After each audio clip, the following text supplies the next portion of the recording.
हाँ भैया, इसे आप लोगों ने नोट कर लिया फटाफट। अब देखिए, अब यहाँ से आपको हम बताएंगे इसमें निषेचन क्रिया कैसे होती है, तो ध्यान से समझिएगा।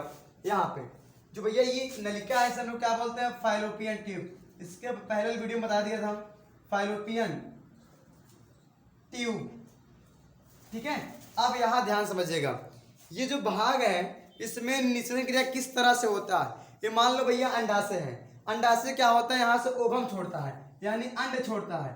तो भैया मादा के अंडे से एक अंडे निकलते हैं जो निषेचन क्रिया में महत्वपूर्ण भूमिका निकालता है, सिर्फ एक अंडे।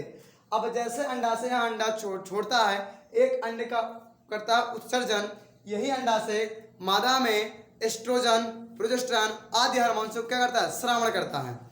तो ये जो हार्मोन्स जो अंडे निकलते हैं भैया यहाँ पे आके फंस जाते हैं, क्योंकि अंडे में ना तो माइटोकॉन्ड्रिया होता है ना इसके पास पूंछ होता है, इसलिए अंडा क्या होता है ज़्यादा दूर तक नहीं जा पाता, आके पे क्या होता है, फंस जाता है, यानी कि भैया फाइलोपियन ट्यूब में फंसा रहता है। इसमें निषेचन क्रिया कैसे होती है, निषेचन क्रिया अब ध्यान देखो।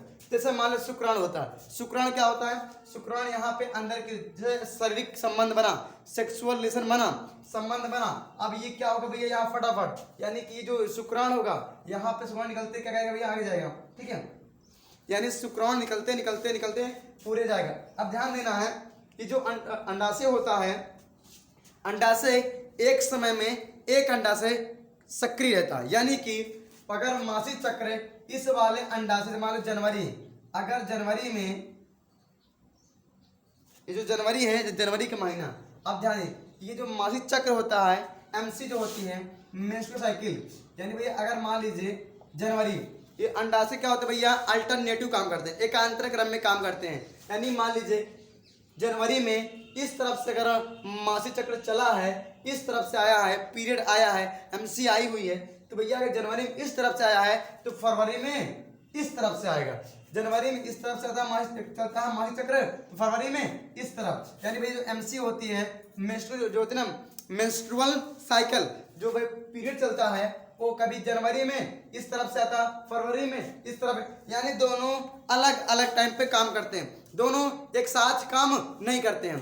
अब मान लो देखिए इसमें निषेचन क्रिया किस तरह से होती है, ध्यान समझिएगा फटाफट। मान लो यहाँ से शुक्राणु निकला, आपको पता है अंडा से एक होता है, एक अंडे निकलते हैं, एक अंडा में केवल एक शुक्राणु काम आता है। पुरुषों के वीर्य में से 7 से लगभग 20 से 30 करोड़ शुक्राणु निकलते हैं।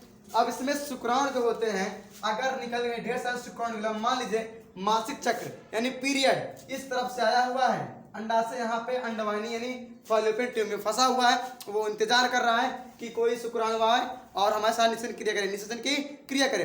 अंडाशय यहाँ जो अंडे हैं यहाँ पे वेट कर रहे हैं, किसका, शुक्राणु का।